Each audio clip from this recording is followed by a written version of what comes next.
ये सभी क्वेश्चंस आपके यूपी पुलिस में प्रीवियस ईयर में आए हुए क्वेश्चंस हैं और ये मैं मैथ आपको और रीजनिंग कम्प्लीटली सॉल्व करवाने वाला हूँ प्रीवियस ईयर क्वेश्चंस को। So let's begin the class.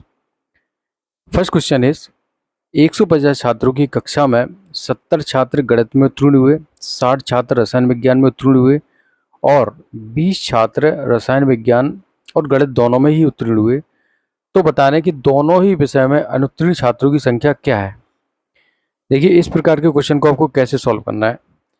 150 total क्या है हमारे पास छात्र हैं, ठीक है।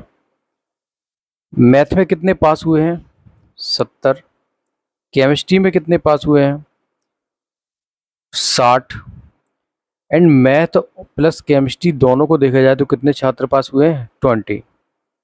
यहाँ से हमें क्या निकालना है, हमें निकालना है अनुत्तीर्ण छात्रों की संख्या, ठीक है। तो ओनली मैथ में अगर निकालें तो कितना आएगा, ओनली मैथ में निकालेंगे तो देखो मैथ प्लस केमिस्ट्री ये भी वही छात्र हैं जो मैथ में पास हुए हैं। तो हम अगर इन छात्रों को निकाल देते हैं तो ओनली मैथ में पास हुए छात्रों की संख्या निकल आएगी। तो 70 - 20 इज इक्वल टू 50। तो ओनली मैथ में कितने पास हुए 50।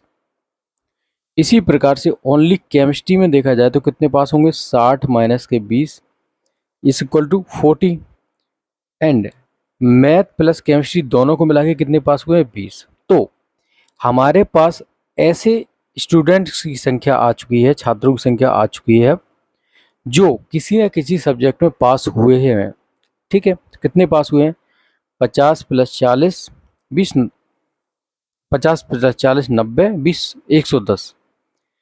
तो 110 छात्र ऐसे हैं जो किसी न किसी सब्जेक्ट में पास हुए हैं, लेकिन हमारे पास कुल मिला के 150 छात्र जिसमें से 110 तो किसी न किसी सब्जेक्ट में पास हुए, बट 40 एक ऐसे छात्र हैं जो किसी भी सब्जेक्ट में पास नहीं हुए हैं, मतलब कि अनुत्तीर्ण हुए हैं। सो इस क्वेश्चन का करेक्ट आंसर होगा डी। नेक्स्ट, यदि m और ये जो does not equal to n की वैल्यू इतनी दे रखी है, ये इक्वेशन दे रखी है और एक इक्वेशन है m (n) बराबर इतना दे रखा है, तो हमें वैल्यू फाइंड आउट करनी है किसकी, ये और ये क्वेश्चन कुछ इस प्रकार का है जैसे कि आपको बोला जाता था कि x और y में कोई वो दे दिया तो x × y का वैल्यू निकालिए। इस प्रकार से मतलब जहाँ पर x की वैल्यू कुछ दे रखी थी जैसे 2 या 3, इस प्रकार से हमें क्या है निकालना है। देखिए कैसे निकालेंगे इसको। सबसे पहले हम इस वाले इक्वेशन को सॉल्व करें। तो इस वाले इक्वेशन के लिए देखो यहाँ पर ये जो वैल्यू दे रखी है, m की वैल्यू यहाँ पर कितनी है 5 और n की वैल्यू कितनी है 3 है। सो पहले इक्वेशन को सॉल्व करें, m की जगह रख देंगे 25, सॉरी m की जगह 5 रखें तो 25 माइनस के 5 × 15 और ये n² मतलब 9। ये टोटल कितना हो जाएगा 9 × 5 = 14, 34 माइनस के कितना हो जाएगा 15। 14 में से 5 जाएगा तो 9 बचेगा, 3 में से 2 जाएगा 1, तो यहाँ पर बचा क्या 19। अब इस वाली इक्वेशन को सॉल्व करो, इस वाली इक्वेशन को अगर सॉल्व करें तो क्या इक्वेशन दे रखी है m + n का होल स्क्वायर माइनस के mn। यहाँ पर m की वैल्यू 2 दे रखी है और n की वैल्यू 3 दे रखी है। तो m + n कितना हो गया 5, 5 का स्क्वायर 25 माइनस के m × n 2 × 3, तो 25 माइनस के कितना हो जाएगा 3 दूनी 6, ये कितना हो जाएगा 19। तो दोनों की वैल्यू 19 आ चुकी है। बट यहाँ पर एक हमें इक्वेशन और निकालनी है। देखिए ये वाला जो चिन्ह लगा हुआ है ना, सबसे पहले तो अब जो वैल्यू ये निकली है इस वाले चिन्ह का मतलब क्या है, ये जो चिन्ह लगा हुआ है मतलब इसकी वैल्यू हमें फाइंड आउट करनी है फिर से अगेन से इस वाले की, क्योंकि ये वाला चिन्ह इन दोनों के बीच में लगा है। तो यहाँ पर ये जो वैल्यू निकल के आई है इसको हम लोग m कंसीडर करेंगे और ये जो वैल्यू निकल के आई है इसको हम क्या कंसीडर करेंगे n। तो इसकी वैल्यू क्या निकल के आई है, इस वाले की जो वैल्यू निकल के आई क्या आई 19। तो यहाँ पर हम किसको रख लेंगे, इस वाली इक्वेशन में हमें फिर से रखना है फर्दर। तो m² माइनस के mn प्लस के n² की हमें वैल्यू फाइंड आउट करनी है। यहाँ पर m की वैल्यू क्या दे रखी है, ये जो इससे इस इक्वेशन से वैल्यू निकल के आई क्या है 19।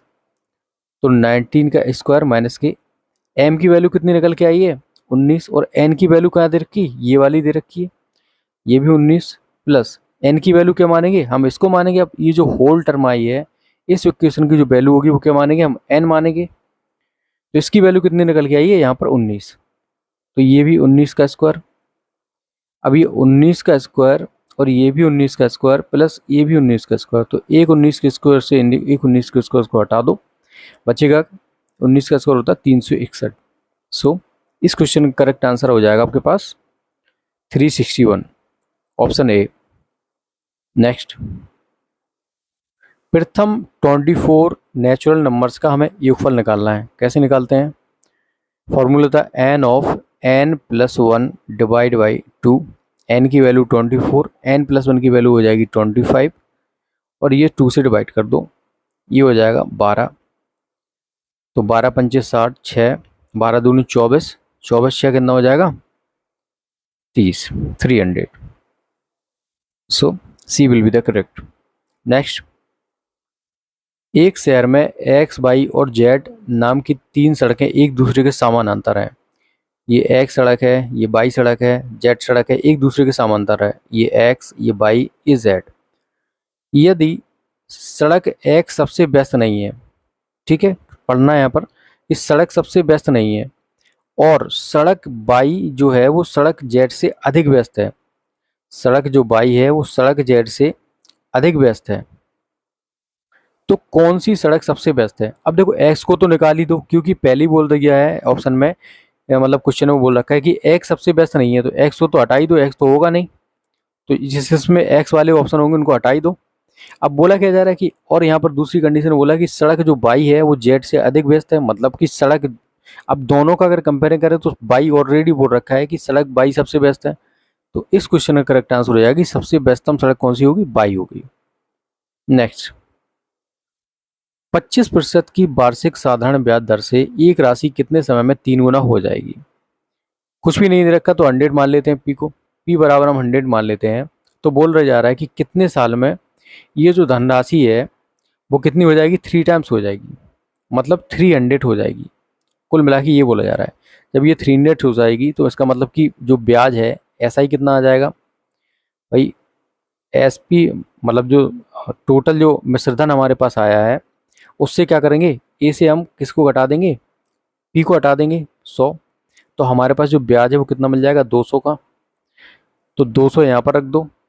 अब मिश्र मूलधन कितना था 100, आर कितना दे रखा है 25, टी हमें निकालना है और यहाँ पर क्या आ जाएगा 100, 100 से 100 हटा दो और ये कितना हो जाएगा 25 8 200। तो टी बराबर कितना हो जाएगा 8 ईयर। ये बेसिक क्वेश्चन है। So B will be the correct.